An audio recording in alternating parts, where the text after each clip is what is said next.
Good morning students. We were discussing about common naming system of organic compounds. कुछ organic compounds के common name हमने देख लिए हैं और ऐसे ऑर्गेनिक कंपाउंड जिनमें ये एट टाइप के फंक्शनल ग्रुप प्रेजेंट होते हैं उनका कॉमन नेमिंग सिस्टम उनसे डिफरेंट होता है। कौन कौन से? COOH carboxylic acid, CHO aldehyde, COCl oil chloride, amide, cyanide, isocyanide, COOCO ये कंप्लीट एक ही फंक्शनल ग्रुप है, ये एनहाइड्राइड होता है और ये है एस्टर। ये एट टाइप के जो फंक्शनल ग्रुप है इनके ऑर्गेनिक कंपाउंड्स के कॉमन नेम लिखने का जो तरीका है वो अलग होता है। और वो क्या है, क्या फॉर्मूला हम फॉलो करेंगे इनके कॉमन नेम लिखने के लिए कि जो ऑर्गेनिक कंपाउंड हमें दिया गया है उस ऑर्गेनिक कंपाउंड के टोटल कार्बन काउंट करेंगे और उस कार्बन के अकॉर्डिंग प्रीफिक्स लिखेंगे। Prefix according to carbon number present in organic compound, और फिर उस प्रीफिक्स के जस्ट बाद सफिक्स लगाएंगे किसका? फंक्शनल ग्रुप का। तो ये दोनों ही चीज़ें देखेंगे कि कार्बन के अकॉर्डिंग प्रीफिक्स क्या होंगे और ये जो एट टाइप के फंक्शनल ग्रुप हैं इनके कॉमन सफिक्स क्या हैं। तो देखिए, यदि हमारे ऑर्गेनिक कंपाउंड में जिसका हम कॉमन नेम लिख रहे हैं ये एट टाइप के फंक्शनल ग्रुप प्रेजेंट हैं और उसमें यदि एक ही कार्बन प्रेजेंट है तो उसके लिए प्रीफिक्स होगा फॉर्म, ठीक है। और 2 कार्बन है तो प्रीफिक्स होगा एसिड, 3 कार्बन के लिए होगा प्रोपियोन, 4 कार्बन है उस ऑर्गेनिक कंपाउंड में तो प्रीफिक्स होगा ब्यूटायर। लेकिन ब्यूटायर भी 2 टाइप का होगा, वो अरेंजमेंट कैसा है कार्बन्स का वो हम देख लेंगे। एन और आइसो का हमें पता है, एन तो तब लिखेंगे जब चारों ही कार्बन कंटिन्यूस जुड़े हुए हैं, एक के बाद दूसरा, दूसरे के बाद तीसरा, तीसरे के बाद चौथा, वो फंक्शनल ग्रुप का कार्बन भी उसमें काउंट होता है, ये ध्यान रखना है। लेकिन आइसो ग्रुप अगर उसमें दिख रहा है 4 कार्बन से एक आइसो ग्रुप भी प्रेजेंट है तो फिर उसमें आइसो ब्यूटायर लिखेंगे, ठीक है। 5 कार्बन है तो जो प्रीफिक्स होगा वो वेलेर होगा।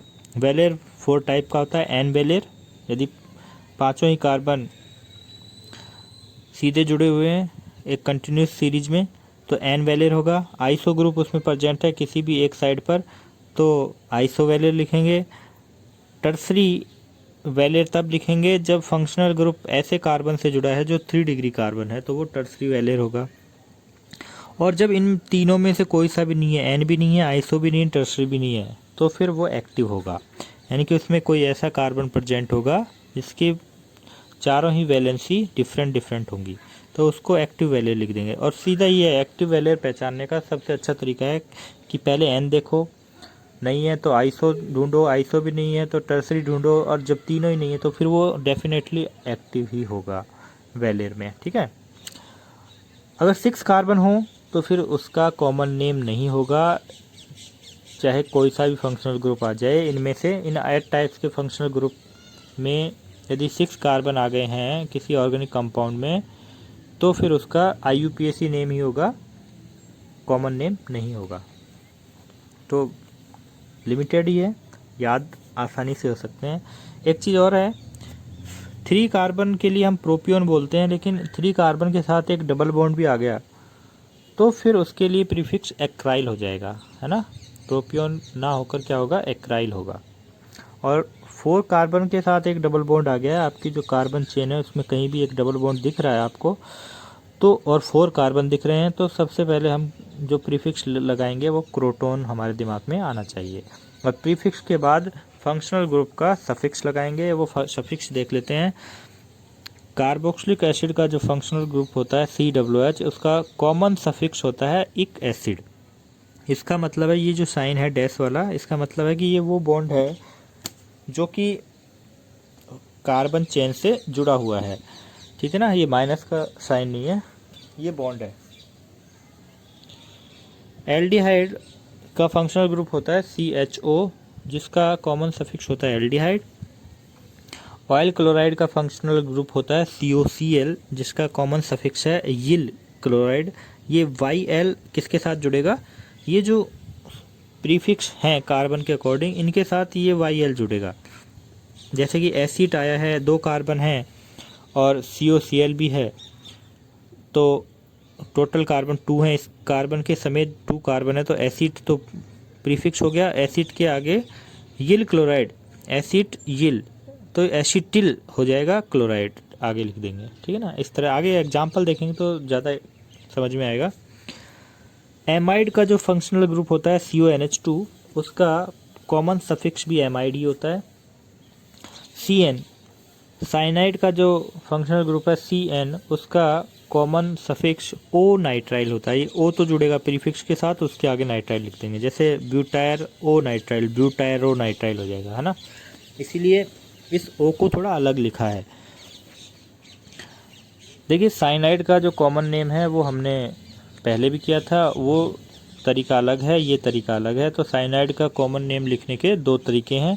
पहले तरीका जो होगा उसमें एल्किल ग्रुप के नेम और फिर आगे साइनाइड लिख देंगे, जबकि इसमें इसके कार्बन को काउंट करते हुए पहले प्रीफिक्स लिखेंगे और फिर आगे इसका कॉमन सफिक्स O नाइट्राइल लिखेंगे। NC है, आइसोसाइनाइड है, इसका भी कॉमन नेमिंग का ये सेकंड टाइप है, तो इसमें इसका जो कॉमन सफिक्स होगा O आइसोनाइट्राइल, O तो जुड़ जाएगा प्रीफिक्स के साथ, आइसोनाइट्राइल उसके आगे लिख देंगे। ये है एस्टर, ये है एल्किल ग्रुप, COR का मतलब एल्किल ग्रुप। एल्किल ग्रुप का जो भी नाम होगा वो लिखेंगे नेम में सबसे पहले, फिर प्रीफिक्स और फिर सफिक्स। नाम आगे एग्जाम्पल से समझेंगे इसको। ये है एनहाइड्राइड, इसके लिए कॉमन सफिक्स है इक एनहाइड्राइड। नोट में क्या है कि functional group carbon atom is also counted in total carbon number.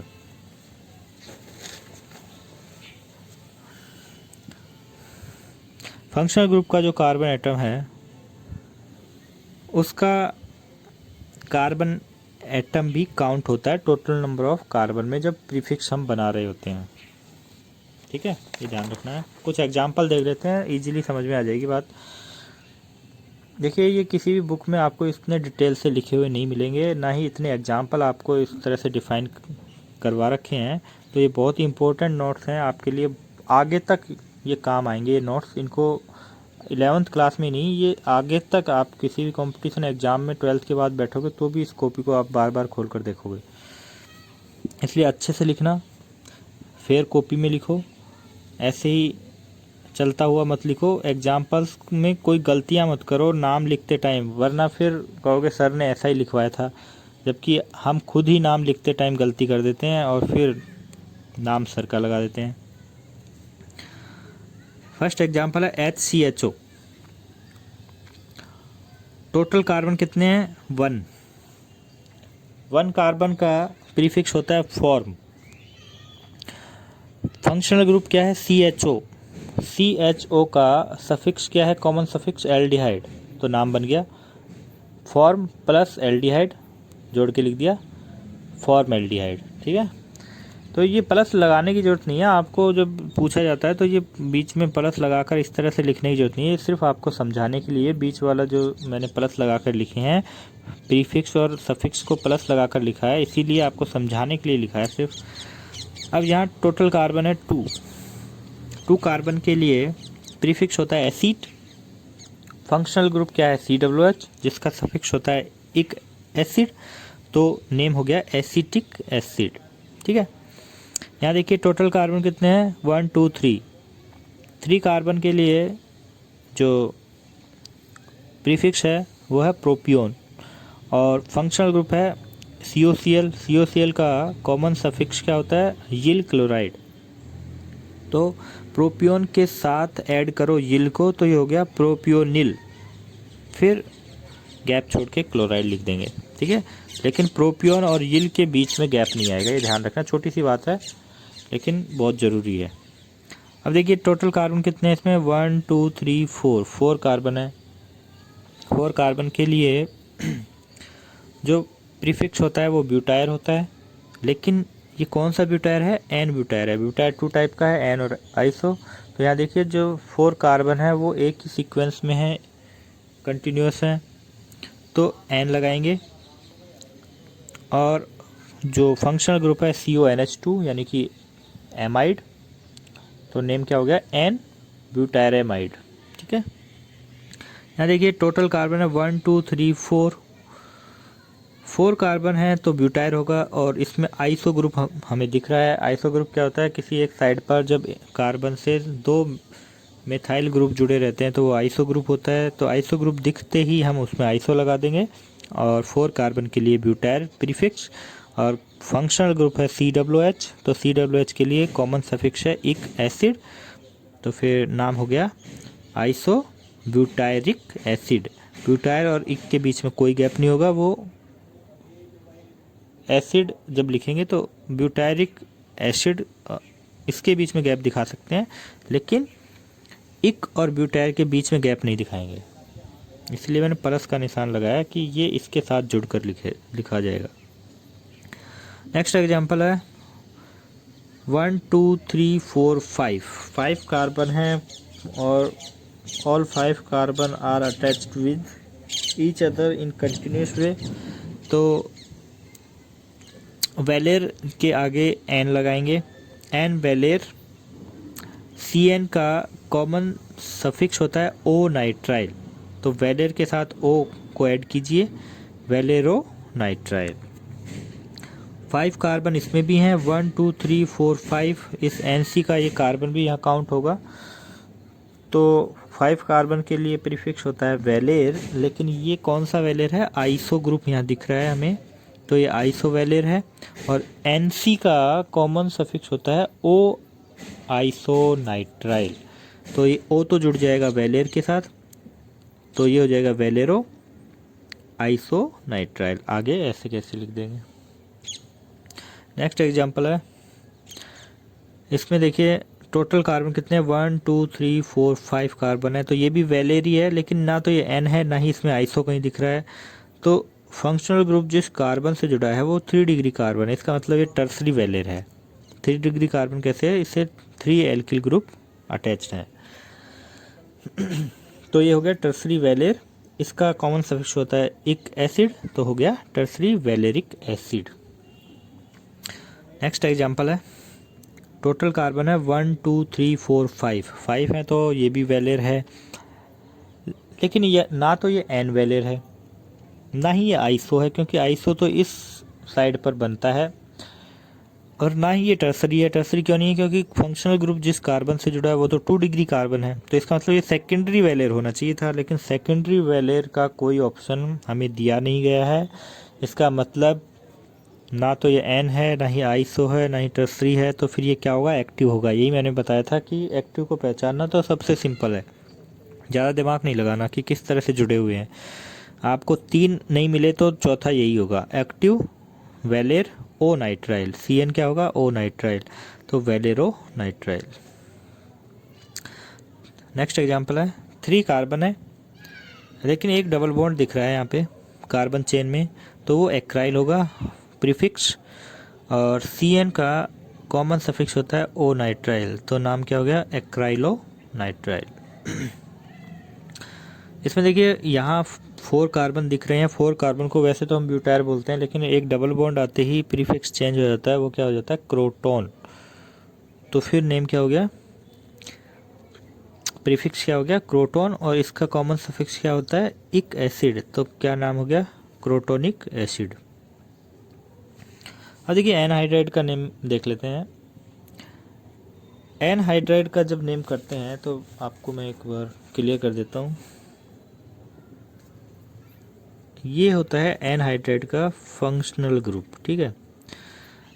इसका मतलब है कि इससे कोई एल्किल ग्रुप जुड़ा है, यानी कार्बन चेन जुड़ी हुई है। मैंने CH3 ग्रुप जोड़ा दोनों ही तरफ। तो जब इसका कॉमन नेम करते हैं तो पहले इसमें एक यहाँ कट लगाते हैं, बीच में से कट लगाते हैं, और ऊपर नीचे एक जैसे ही जो पार्ट हैं वो एक जैसे ही हैं कट लगाने के बाद। तो फिर हम हाफ मॉलिक्यूल का नेम ही करते हैं, कंप्लीट मॉलिक्यूल का नेम नहीं करते, हाफ मॉलिक्यूल का कॉमन नेम करते हैं, जिससे कंप्लीट मॉलिक्यूल का कॉमन नेम ही उसको मान लिया जाता है। आई रिपीट, हाफ मॉलिक्यूल का ही नेम करते हैं जब कट लगाने के बाद दोनों साइड में सेम पार्टिसिपेट जो सेम पार्ट हमें मिलते हैं कट लगाने के बाद, तो फिर हाफ पार्ट का ही नेम करके हम कंप्लीट नेम उसको मान लेते हैं। तो अब देखिए इसको भूल जाइए, इसमें देखिए कितने कार्बन है, 2 कार्बन है। 2 कार्बन के लिए जो प्रीफिक्स होगा एसिड होगा, और इसका कॉमन सफिक्स क्या है, इक, एसिड। तो इसका नेम क्या हो गया, सॉरी एसिड नहीं, एनहाइड्राइड। तो इसका कॉमन नेम क्या हो गया, एसिटिक एनहाइड्राइड। समझ गए। एक एग्जांपल और देख लेते हैं।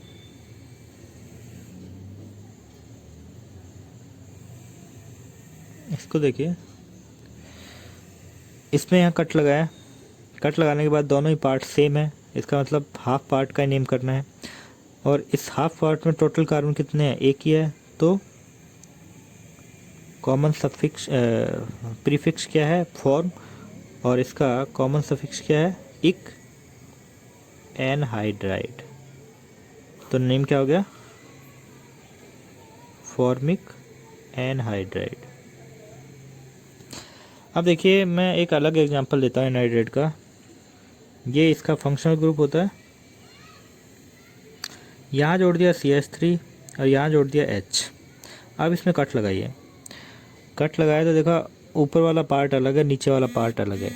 तो फिर यहाँ इस तरह के एनहाइड्राइड मॉलिक्यूल्स के लिए दोनों ही पार्ट के अलग अलग नेम किए जाते हैं, फिर उनको जोड़कर लिखा जाता है। इस पार्ट का नेम करेंगे तो इस पार्ट में एक कार्बन है, तो इसके लिए होगा फॉर्मिक एनहाइड्राइड, इसका नाम होगा।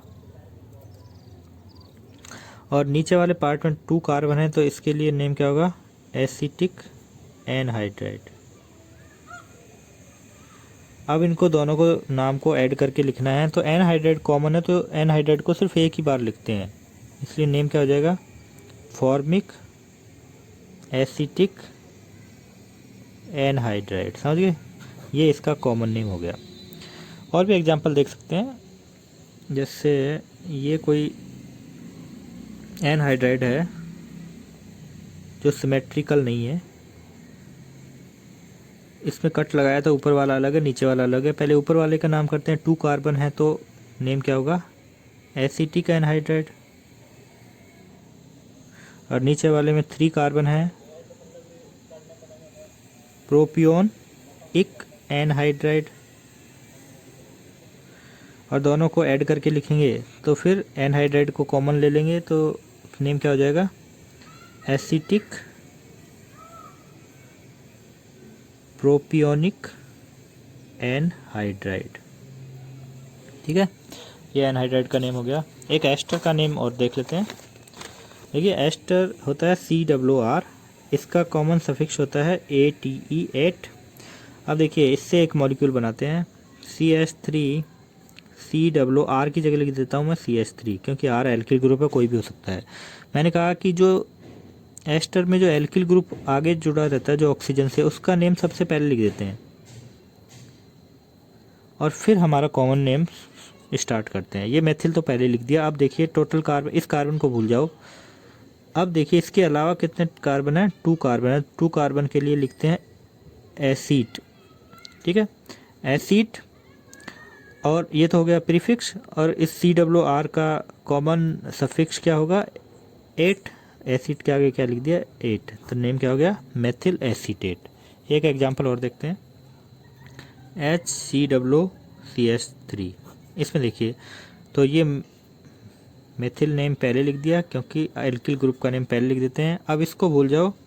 अब देखो इसमें टोटल कार्बन कितने हैं, 1 कार्बन है। 1 कार्बन को बोलते हैं फॉर्म, के आगे क्या जोड़ना है, 8, मेथिल फॉर्मेट। एक एग्जांपल और देखते हैं, इजीली समझ में आ जाएगा। CH3 COO C2H5। यहाँ देखिए तो ये जो एल्किल ग्रुप है R, इसका नेम पहले लिख दिया, ये क्या है, एथिल। ठीक है, एथिल का नाम पहले लिख दिया। अब इसको भूल जाइए। यहाँ देखिए टोटल कार्बन 2 हैं, एसिड, और इसका कॉमन सफिक्स 8, तो क्या नेम हो गया, एथिल एसीटेट।